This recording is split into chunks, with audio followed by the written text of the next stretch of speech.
bem-vindo ao canal Futebolaço, eu sou o Dieguinho. Bom, galera, tá entrando no ar o nosso terceiro girão de notícias do dia, como sempre cheio aí de informação. O Vasco, enfim, oficializou a contratação do atacante Raniel e olha, mais uma denúncia grave de algo que vem acontecendo no Vasco. Dessa vez é sobre o futebol feminino. Vocês vão se assustar com a matéria feita pela jornalista Bruna Teixeira, que recebeu denúncia de jogadores da categoria do futebol feminino do Vasco. E vocês vão ver também mais mentiras apresentadas aí em campanha pela chapa da Mais Vasco, que é presidida por Jorge Salgado. Eu vou trazer essas e outras informações após a vinheta.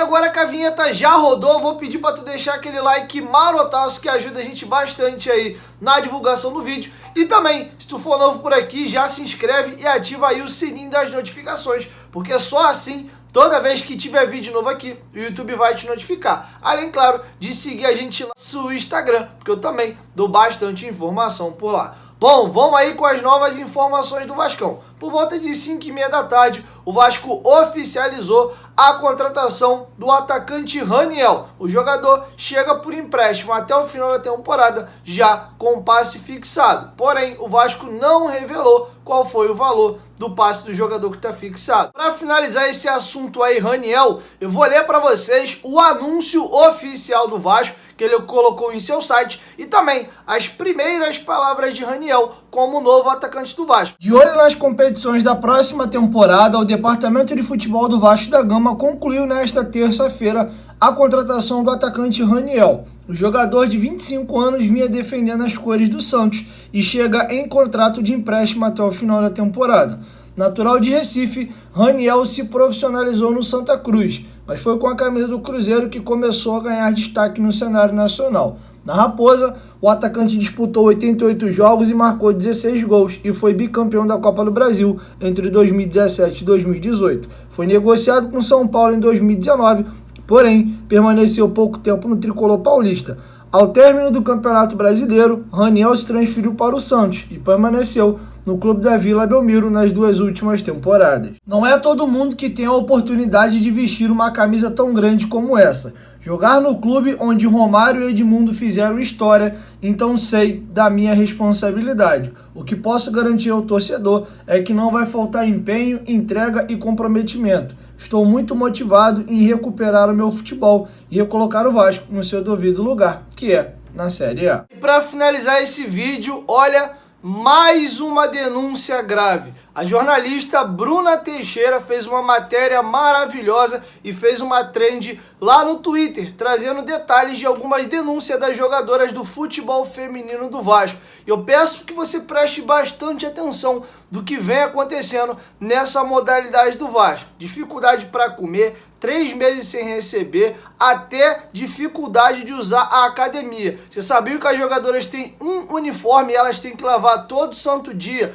para poder utilizar durante 5 dias, e elas vão para os jogos despadronizados, casaco diferente, roupa diferente, todo mundo colorido. O Vasco só usa o uniforme certinho em jogos considerados grandes. Olha, é mais uma palhaçada que está fazendo a atual gestão do Vasco da Gama. Eu vou ler para vocês e peço que você preste bastante atenção na matéria publicada no Twitter da jornalista Bruna Teixeira, que trouxe uma riqueza de detalhes. E logo em seguida eu vou trazer para vocês qual foi a promessa de campanha da Mais Vasco, dizendo que o Vasco já no primeiro ano teria o maior investimento de um clube grande brasileiro no futebol feminino. É mais uma mentira da atual diretoria do Vasco. Eu vou ler para vocês agora a matéria da jornalista Bruna Teixeira e logo em seguida eu trago para vocês as promessas de campanha da gestão Jorge Salgado e da Mais Vasco. Conversei com uma atleta e ela me disse que as meninas estão com as bolsas atrasadas há 3 meses. Algumas ganham R$300 e a grande maioria não recebe mais de 1.000. Enquanto isso, os outros clubes se profissionalizam e cumprem os direitos dos trabalhadores. As jogadoras trabalharam o Campeonato Carioca inteiro e passaram até mesmo as férias sem receber. Elas ainda tiram desse dinheiro o valor da passagem. muitas moram longe e ficam impossibilitadas de irem aos treinos. Resumido, elas vão treinar quando podem. Enquanto isso, os outros clubes estão investindo cada vez mais no feminino e a competitividade fica mais longe. O abismo do Vasco fica cada vez maior. Muitas jogadoras já saíram pela falta de profissionalismo do Vasco e foram para os rivais. Cada vez mais essa realidade é normalizada. Até a alimentação das jogadoras sofreu corte. Antes, elas podiam comer no clube todos os dias. Agora, só se tiverem um motivo válido e colocarem um nome na lista. Como assim? Se forem só treinar não podem? Se tiver teste de Covid de manhã e treino na parte da tarde, então podem. Os dias que todas podem comer no Vasco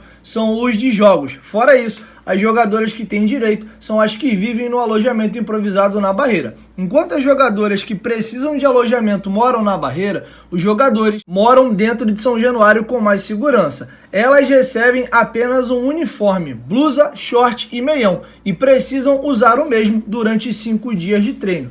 Todos os dias precisam lavar e secar o mesmo uniforme. Quando o Vasco empresta uniforme para os jogos, eles geralmente não são dados dos tamanhos adequados para elas. A questão do uniforme é uma humilhação para as meninas e para o Vasco. Quando não tem uniforme para o jogo, elas entram com o de treino. Todos vão coloridas, sem uma padronização no casaco, calça e tênis.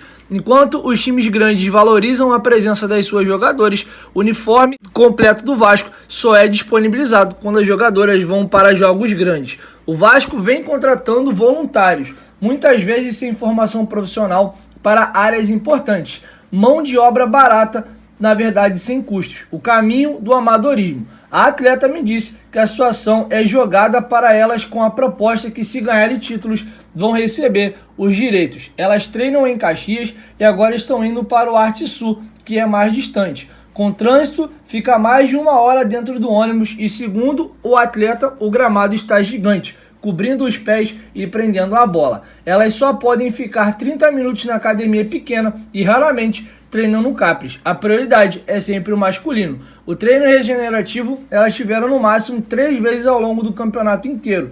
Eu poderia listar mais situações, mas a thread ficou grande. O que eu deixo aqui são as reflexões da realidade e do que foi prometido pela gestão do Salgado e a Mais Vasco.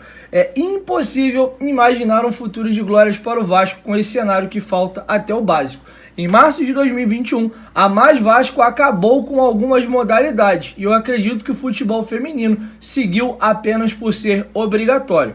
O Vasco fechou parceria com a Ambev buscando ser autossustentável. Eu, como sócia proprietária, gostaria de receber a transferência dessa parceria. Só preciso deixar registrado que tem muita gente boa envolvida com o futebol feminino. Muitos funcionários que correm atrás pelas meninas, se desdobram e sentem as dores delas. O problema é a burocracia e a falta de interesse de que tem o poder de fazer a diferença. Para finalizar, eu deixo vocês pensando se é esse o Vasco que vocês querem. Um clube gigante que está sangrando em todos os setores e perdendo credibilidade nas mãos de aventureiros. Não podemos esquecer que por aqui passou Marta e Pretinha. É uma vergonha virar essa várzea. Bom, vocês viram aí como é que tá jogado o futebol feminino.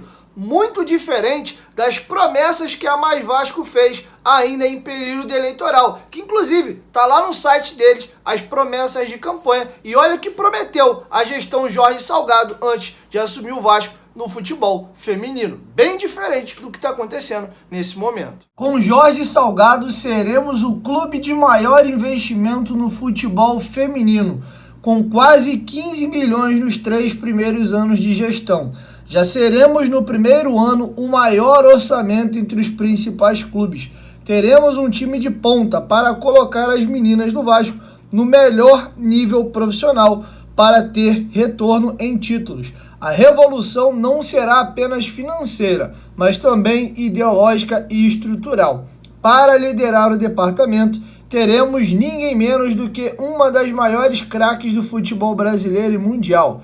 Pretinha será o grande nome da gestão do nosso departamento. Bom, vocês ouviram dentro da promessa de campanha da Mais Vasco aí, que a Pretinha, uma jogadora histórica do futebol feminino, tem uma grande passagem no futebol do Vasco e principalmente é um dos grandes ícones da história da seleção brasileira de futebol feminino, foi dita que seria uma das âncoras aí da gestão para poder tocar o futebol feminino. E a Rádio Globo fez uma entrevista no mês passado, agora em dezembro, com a Pretinha, e a Pretinha disse que não foi procurada por ninguém do Vasco, ou seja, mais uma mentira da atual gestão do Vasco. Eu vou ler para vocês agora um depoimento da Pretinha, que relatou essa situação à Rádio Globo. Infelizmente, neste ano não teve como ter o acerto, mas estou aguardando, aberta a conversas para o ano que vem, para ver se acontece. Estou à disposição e sempre deixei bem claro que quero ajudar. Poder trazer da melhor maneira possível o mesmo que fizeram por mim e pelas minhas companheiras na época em que joguei no Vasco.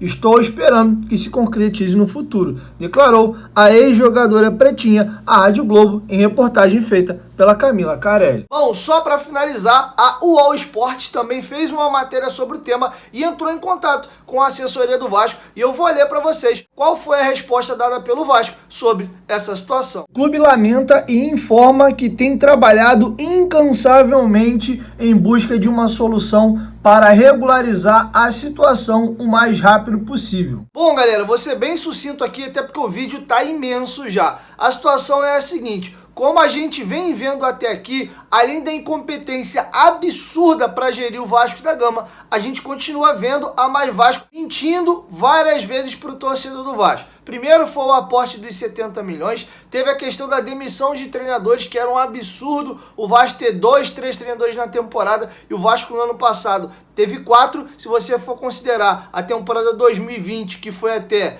fevereiro de 2021, com Vanderlei Luxemburgo, e os 3 treinadores da temporada 2021, Marcelo Cabo, Lisca e também o Fernando Diniz. E agora tem essa situação do futebol feminino do Vasco da Gama, que foi prometido o maior orçamento dos grandes clubes brasileiros. E vocês estão vendo aí a situação vexatória que vem passando as meninas no futebol do Vasco. É vergonha atrás de vergonha e muitas mentiras pregadas em campanha. Porque o que vale mesmo, papel aceita tudo, é a prática. E a prática no dia a dia tem se mostrado completamente diferente do que foi prometido em campanha. Então, mais uma vez, a gestão Jorge Salgado vem fazendo uma cagalhopança atrás da outra. Eu vou encerrando minha participação por aqui e quero te ouvir. Deixa sua opinião aqui embaixo nos comentários. É isso. 1, 2, 3, futebolaço. Tamo junto, família. E amanhã, por volta de meio-dia, eu tô chegando com mais informações. Valeu, fui!